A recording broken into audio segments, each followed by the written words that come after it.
com as nossas equipes posicionadas. Rodrigo Faraco, direto de Florianópolis, e Thiago Mastroianni, direto de Salvador. Bom, eu começo com o Thiago, porque a gente vai falar da classificação do Bahia. Bem-vindo ao Redação.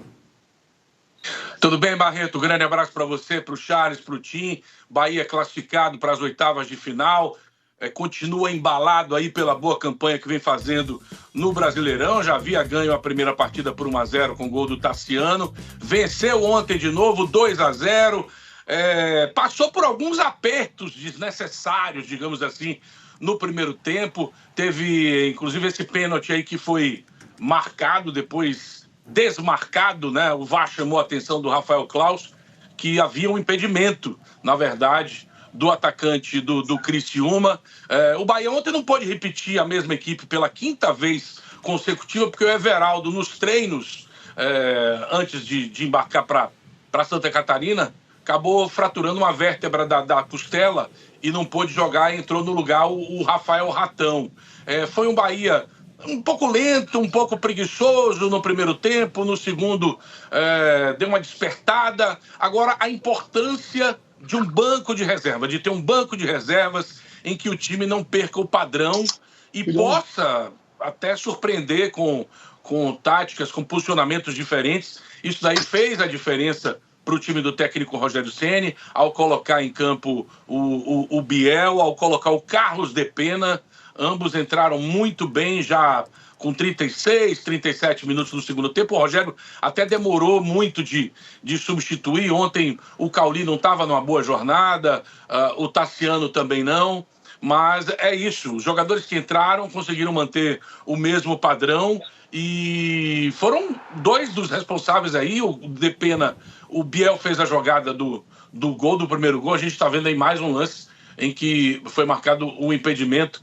O Bahia passou por aperto, sim. E no segundo tempo também teve uma chance que o Marcos Felipe foi muito bem, acabou fechando ali, se não me engano, o Éder, que perdeu o gol. Aí o pênalti que foi marcado e depois desmarcado.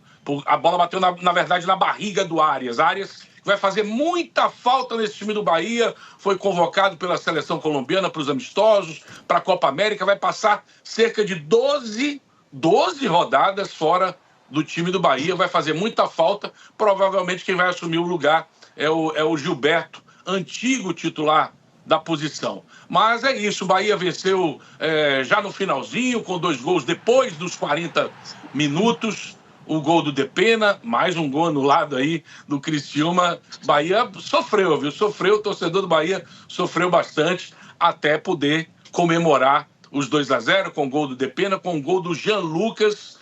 O Jean Lucas que está jogando barbaridade, incansável. Como corre esse meia, o Jean Lucas, que veio do Santos. Realmente tem sido um dos destaques desse time do Bahia, que é o segundo colocado do Campeonato Brasileiro. Aí o Jean Lucas coroando sua grande exibição com esse gol a quem ele dedicou ao Luca, que é o filho dele que vai nascer. Fez, inclusive, ali o L na cobrança. Bahia classificado e agora fica aguardando pelo sorteio para saber quem vai enfrentar nas oitavas de final. E o Criciúma, Faraco, teve um começo interessante, né, de Série A do Campeonato Brasileiro, né, inclui aí uma goleada sobre o Vasco em São Januário, mas depois acabou tendo seus jogos adiados, né? E não foi só por causa do Rio Grande do Sul, não. Tinha um jogo contra um Cuiabá também, se não me engano, não é isso? Que estava disputando Copa Verde. Será que essa inatividade tem um peso aí no resultado de ontem? Bem-vindo à Redação. Bom dia, Marcelo. Bom dia, Tim, Charles. Bom dia, Thiago.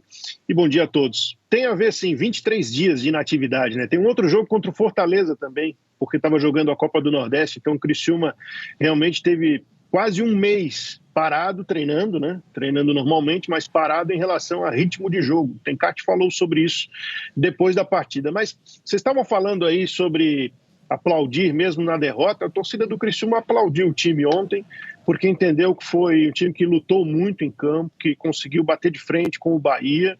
O Bahia mais qualificado, acho que fez diferença na classificação do Bahia, essa qualidade a mais que o Rogério Ceni tirou do banco.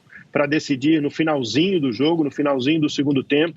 O Criciúma teve suas oportunidades, né? Desperdiçou algumas oportunidades, alguns jogadores um pouco ansiosos, como o Bolassi e o próprio Viseu, entraram em impedimento em lances que poderiam ser definitivos para pelo menos o Criciúma levar a disputa para os pênaltis. Acho que o Criciúma fez 2 partidas iguais com o Bahia, mesmo na derrota fora de casa por 1-0, e ontem começou com muita intensidade, pressionando muito a saída de bola do Bahia, dando alguns espaços, óbvio, ali no meio de campo, mas fazia parte do risco. Até sobre isso o Tencati falou também. Falou, se fosse um jogo normal, de tabela, de Campeonato Brasileiro, e a gente tivesse 0-0, 42 do segundo tempo, eu não faria o que eu fiz, porque ele abriu o time. Ali no meio do segundo tempo, ele abriu completamente o time. Esvaziou o meio de campo, colocou o time para frente, para tentar pelo menos um gol e levar a disputa para os pênaltis. O Criciúma pressionou o Bahia, como o Thiago estava falando, né? O Bahia sofreu bastante com o Criciúma, mas aí depois, com os espaços todos, já no finalzinho, o Bahia, tirando os jogadores do banco de reservas, acabou colocando gente com qualidade e descansada em campo para definir a parada em 2-0. Nós temos o Rogério Ceni, técnico do Bahia, né? Um trecho dele em entrevista coletiva. Vamos rodar aqui na sequência. Estamos vendo aí uma decisão tomada com o auxílio do VAR, né? Sim, foi um pênalti que foi marcado e depois anulado com o auxílio do VAR. Corretamente? Qual foi a avaliação aí da nossa corretamente, equipe? Certo, corretamente. né? Bateu na barriga do Arias. Estava visão encoberta do árbitro, e aí esse é o momento em que a gente, né, realmente, mesmo quem não gosta do VAR, reconhece Marcelo, a importância. Oi. Criciúma não reclamou dos lances, tá? Os lances também, foram, né, 2 gols anulados, isso, 2 gols anulados, o pênalti que voltou atrás, o lance do Bolassi no início do jogo. O Criciúma não reclamou de arbitragem. O lance ali o lance que a gente mostrou agora de impedimento ali é bem claro. Aliás, vendo o jogo do Arsenal, o jogo que garantiu o vice-campeonato da Liga, parabéns, da Liga Inglesa, a Renata Ruel, comentarista da ESPN, né, trouxe, não era uma opinião dela, ela estava relatando o que se debate hoje na Inglaterra sobre não usar mais o VAR, né?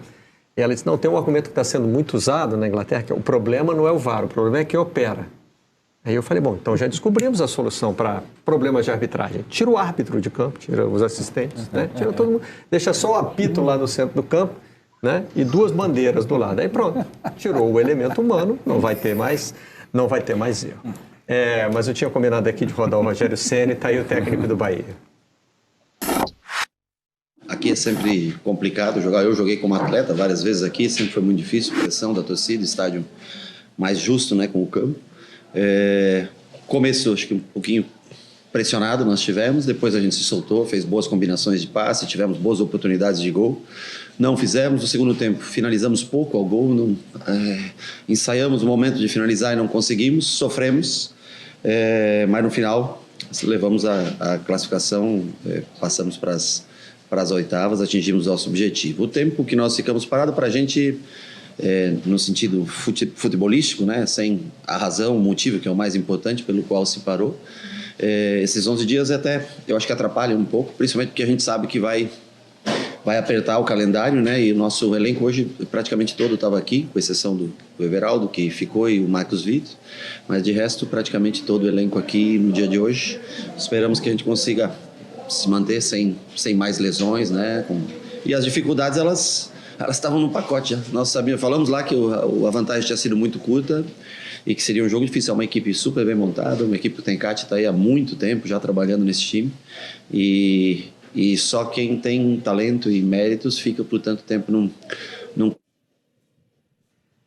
Estamos ali o finalzinho, num clube, evidentemente, né? O Tencati é um campeão de longevidade, né? Já está... Há quanto tempo no Criciúma, Faraco? Desde o final de 2021. Ali em setembro de 2021. E ele tem aquela passagem recorde pelo Londrina, né? Ficou conhecido no futebol brasileiro por isso, pelas temporadas que passou por lá.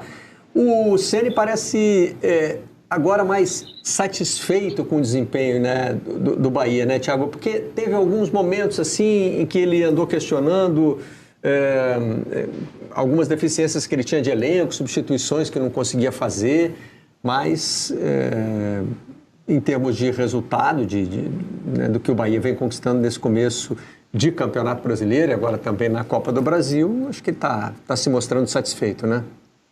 Ele encontrou a formação certa, né? A formação quase que ideal para o time. São 5 vitórias consecutivas, né? Todo time que tem 5 resultados positivos assim na sequência, 2 pela Copa do Brasil, 3 pelo Brasileirão. O time é segundo colocado no Campeonato Brasileiro. Domingo vai disputar a vaga na final da Copa do Nordeste contra o CRB, jogando partida única aqui em Salvador. Acho que ele encontrou ali o time titular ideal. Sempre tinha uma dúvida se o Everaldo merecia ser o titular ou se entrava assim. Tanto que o Tassiano é considerado o centroavante, o principal atacante do time, que ele não colocava o Everaldo, mas o Everaldo, se não fosse essa fratura, certamente jogaria na partida de ontem.